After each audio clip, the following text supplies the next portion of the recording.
welcome back. Coffee and Contemplation, episode 9. Things are getting pretty serious now. Now we're entering into finding the center, and the version of that is going to be Intro to Anima. Anima's a big one.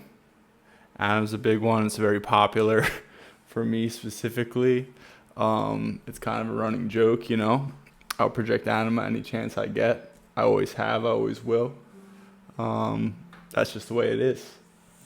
But the truth is that Anima is a very important aspect of our psyche, and we need to have the correct relationship with it.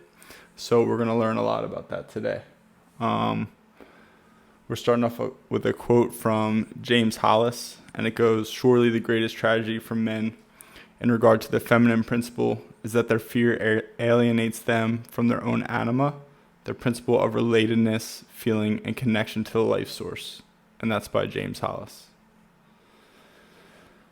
So, as we start to uncover aspects of our psyche and our inner world, it's helpful to look outward.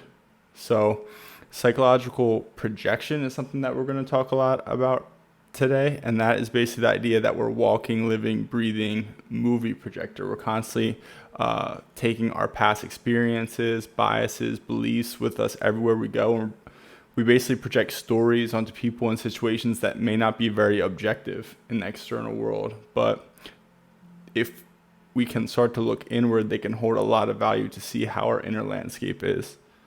If we start to analyze our projections and withdraw them from the outside world, we can begin to learn more about ourselves and reorganize aspects of our lives to put things back in their proper place.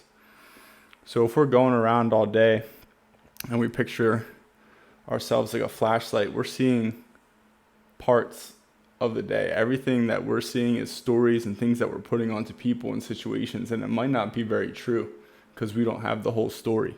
So we need to learn when we're doing that, when we're putting parts of ourselves onto the world, and to start to take that stuff back is going to be really powerful in learning about ourselves and how we can better navigate through. It puts a lot of pressure on other people. If we're putting stories on people, whether they're dark ones, whether it's animal, which we'll talk about today, it puts a lot of pressure on a human being that they don't really deserve. So it's our job to withdraw those projections and learn about ourselves so that we're not burdening other people with all that we're coming to a situation with. So first we got to talk about masculine and feminine. So our psyches are balanced via masculine and feminine principles. And this is not like a gendered quality. It gets like very misconstrued. And as soon as you start talking about masculine and feminine, everyone always thinks you're talking about male and female. But that's just not how it is. Our psyches are balanced, masculine and feminine, yin and yang. There's always this balance back and forth. Yin is feminine energy and yang is masculine energy. And we have both of those. Whether you're a male or you're a female, you have both masculine and feminine qualities. Our egos are mainly masculine because they're working, doing, earning, doing all these things that we were kind of talking about. Their job is to be the hero in the external world. That's our ego, and that's masculine. The feminine is more about stillness and finding that, and that's something that we're seriously missing. Both male and females in our current culture, we're missing the feminine. We're missing connecting with stillness and a higher power and all that sort of stuff. It's very go, go, go. So we're really unbalanced. Whether you're male or female, we're hyper masculine, both genders. So masculine and feminine qualities aren't specifically human and can relate to everything that appears in consciousness. So there's masculine and feminine things like the ocean or the forest tends to be considered feminine a lot because it's a symbol for the unconscious. And we're going to learn a lot about this sort of stuff and symbolism, and that sort of gets out there a little bit. But basically right now we're just focused on masculine and feminine qualities because anima is basically the psychological projection of your inner feminine onto a female. So you're basically putting parts of you, if you're a man, you're putting parts of you onto a female. And then same thing, animus is if the psychological projection of a woman's inner masculine onto a male. So that's basically how that works. I'm going to talk more from Anima today because that's just my perspective, being male. But either way, vice versa, you can look at it. Either way, they just swap.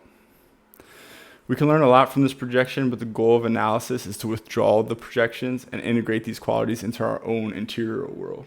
So we might be projecting out there, but we want to learn why we're doing that or what we're doing with that. Anima and animus. So to find our highest meanings, we have to learn the language of our souls, and there's no more powerful guide than anima or animus. Anima refers to the animating principle of our lives, and anima literally in Latin means soul. So anima refers to this animating principle. It's the life force that gives us energy, excitement, and meaning. Anima is a soul guide that I've looked at via archetypal qualities can reveal that what we hold highest in value.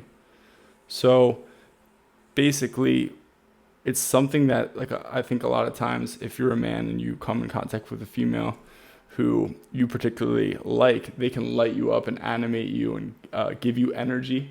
And a lot of times that can be that basically is what anima is, but it's not that it's that person that is your end all be all. It's basically the qualities that they're bringing out of you that you need to start to recognize.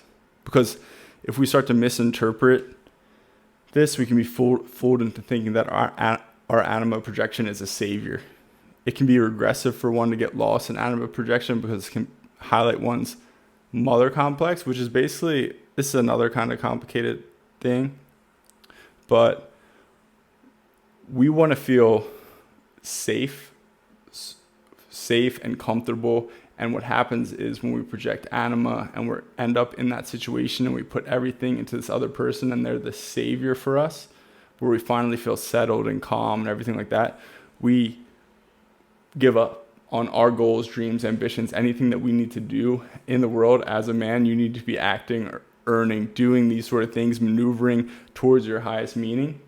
And if you're not doing that because you just kind of fell into this anima thing where you're projecting and now it's all comfy and safe and you're happy, that's going to come back to bite you because you need to fulfill those other duties. So I think that can be a huge issue. If we're not aware that our projection is an aspect of ourselves and our souls, it can swallow us whole by putting everything in the other and leave us as individuals empty in the absence of whoever our anima projection has fallen on. So if we're putting all these qualities of ourselves and we're placing it on another person, now that's where we get all of our happiness, and that's where we feel the most fulfilled and all of this sort of stuff. And when that leaves, you're left with nothing. But what you really have to start to understand is the qualities that you're putting on to that person are parts of you and your inner feminine. And if you can start to recognize that and honor those things in yourself, you can become more whole in yourself rather than need external validation. If you can do that and integrate those things, then that's going to make your relationship stronger. It's going to make it more earthy. It's going to make it more human rather than putting all this divine parts of your inner soul onto someone else and then expecting them to keep that. I think that's why we have so many divorce rates and everything like that, is because everyone's anima is constantly jumping around, but they don't ever form the human relationships. They think, oh no, it just died out. Like I don't, it ran its course. Like I don't feel in love with them anymore. Like being in love versus a committed relationship is very different. Being in love can be super complicated and flawed because of this anima projection. If we don't start to recognize what anima is, it can be troublesome.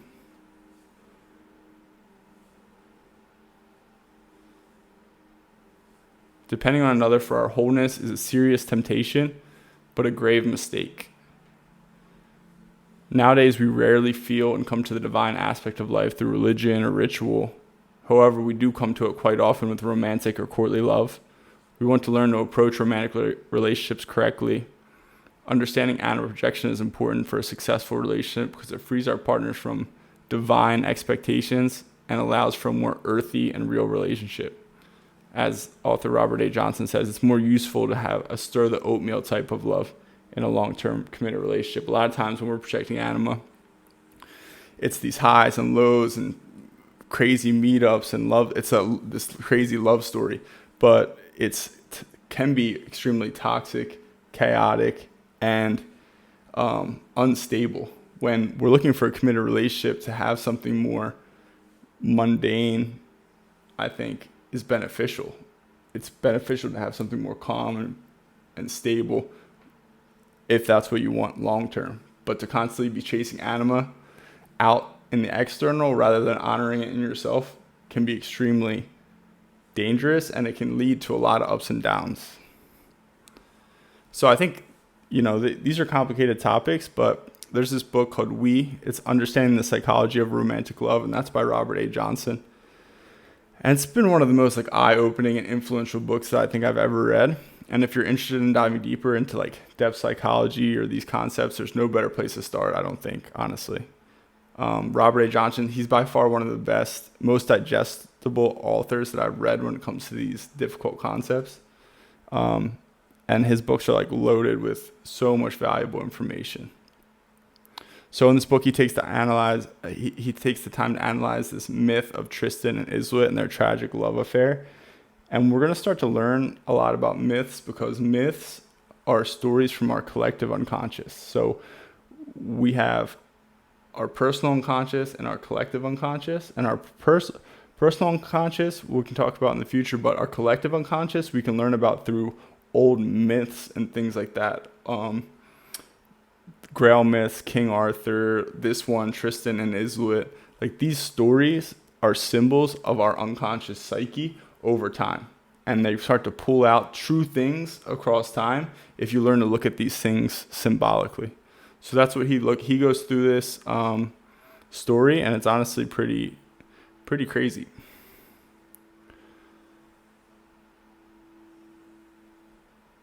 These stories have survived centuries because they tell a collective story of our unconscious psyche that we can all relate to if we start to look at them from that archetypal and symbolic perspective. So here are 5 of my favorite passages. I said spoiler alert here, but I don't think it would really spoil the book. It's just jam-packed. I pretty much underlined the whole thing. So first, soul is not a figure of speech or superstition. The soul is a psychological reality, an organ of the psyche. It lives on our unconscious side, but it reflects our lives profoundly. Our soul is that part of the unconscious that is outside our ego, out of sight, yet mediates the unconscious to the ego. Second, the soul manifests itself and the unconscious by means of symbols, the images that flow from the unconscious from dream, vision, fantasy, and all forms of imagination.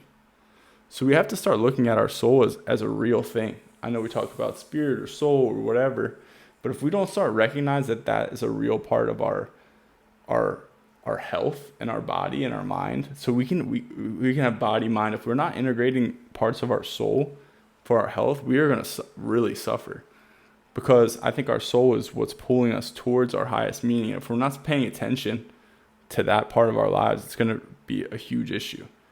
And what he means here by dream, vision, fantasy, and all these other forms of imagination, we talked about that before.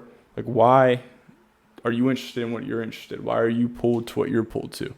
You need to start paying attention to your dreams, visions, fantasies, all these things that you want, especially, mainly if they're good for you, because that's not an accident. It's stuff you need to follow, and you need to start to learn where that energy of your life is. So I think you can use the term libido for sexual energy, and Freud did that a lot, but Carl Jung uses it more as just general life energy. Where is the energy of your life? Sometimes you're caught in a job and you're bored and there's no energy, and then you say you're depressed, but it's there's energy somewhere. It's just stuck. Maybe you have to create energy by completely leaving that situation, but where is the energy, and how can you create it? And I think we need to start looking at it that way, to walk on the path of life that way. I think it's exciting. It gives you an adventure instead of just living the same loop over and over again. Here's the second one. When we are so wounded that nothing else will avail, when we can find nothing in the ego's bag of tricks that will restore meaning and sanity to our lives, then we reluctantly go to our souls. So we have our ego. It's afraid to admit it's not enough. that it's incapable, it will hang on as much as it can, and it will spin and spin and spin. And there's just points where we have to let go. You have to let go. You have to be patient. You have to just see what the next right move is. Can you be patient enough to see what the next right step is, rather than spinning your wheels with your ego mind? But we always reluctantly will go to our souls last because it's giving up control, and we don't like that as a very masculine-driven, ego-driven society. But I think if we learn to trust our souls and learn that it's taking care of us on the other end and kind of pulling us towards where we need to be, we can learn to integrate that and live in a more of a flow with your life, rather than pushing constantly or overthinking, or maybe it should be this way or that way, but just being patient and letting the next right moves reveal itself to you. Here's the next one. When we are in love, we believe we have found the ultimate meaning of life revealed in another human being. We feel that we are finally completed, that we have found the missing parts of ourselves. Life seems to have a wholeness, a superhuman intensity that lifts us high above the ordinary plane of existence. And I think that's really true. I think sometimes you meet someone and they feels like they complete you, or it's like I feel whole in their presence, and when they're not there, I feel more empty. And what is that? But if we are doing this inner work and realizing that we need to return to wholeness in ourselves, we need to take our projections back. So maybe we start to look at the qualities and the reasons we love this person, and we start to look at them and pull them out of, well, why do I love this person? And realize that that's parts of you too. That's parts of you and your inner feminine that might be unconscious to you, that you need to start to recognize that you have those qualities too. And you need to work on them yourself, or at least honor them in yourself, because that way, when that person leaves, you realize those qualities are still with you and you can still feel whole. Because if that goes away and you're left without it, it can lead you to a dark place if you feel like you're nothing or missing without that. Here's the next one. For both men and women to look honestly at romantic love is a heroic journey. It forces us not only to look at the beauty and potential in romantic love, but also at the contradiction and illusions we carry inside us at the unconscious level. Through love stories, through movies, through everything that we've been taught and fed our whole lives, we start to believe love and relationships are like that. Are a movie, are magic, are all going to be glowing and pouring out love all the time, but it's not, and that's just reality. But I think we need to step away from those illusions to have a more real relationship with real humans, because there's going to be ups and there's going to be downs and there's going to be mundane times, and that's why he uses that term, stir the oatmeal. So he says, stirring the oatmeal is a humble act, not exciting or thrilling, but symbolizes a relatedness that brings love down to earth. It represents a willingness to share ordinary human life, to find meaning in simple, unromantic tasks, earning a living, living with a budget, putting out the garbage, feeding the baby in the middle of the night. To stir the oatmeal means to find relatedness, the value and even the beauty in simple and ordinary things, not to be eternally demanding a cosmic drama and entertainment or an extraordinary intensity in everything. Intensity, entertainment, more dramatic things, they're because of those chemicals that we release, and dopamine and the ups and the downs. It's very appealing, but ultimately it's not calming to our nervous system. It's not regulating ourselves. It's not fulfilling our highest purpose. So we need to start honoring those parts of ourselves. And if we go back to our original quote, the greatest tragedy for men in regard to the feminine principle is that their fear alienates them from their own anima, relatedness, feeling, and connection to the life force. So we can't throw out anima either. We need to live with anima, because it's how we can live the most intimately and with the most energy. And we need to follow those things that light us up. But we need to learn to take that projection back and honor it in ourselves in some sort of way. So whether it's a ritualistic practice, a prayer, anything like that, some sort of ritual to honor that inner part of ourselves, whatever you have to do. And then for men, if you throw that out, you don't have this relatedness. You might seem cold. You might seem unable to have a relationship. And that's also not a healthy thing. So that's the introduction to Anima. Anima is a complicated one. Talking about masculine and feminine principles, we're going to get more into that sort of stuff. Yin and yang, how things are basically all masculine and feminine and how they integrate.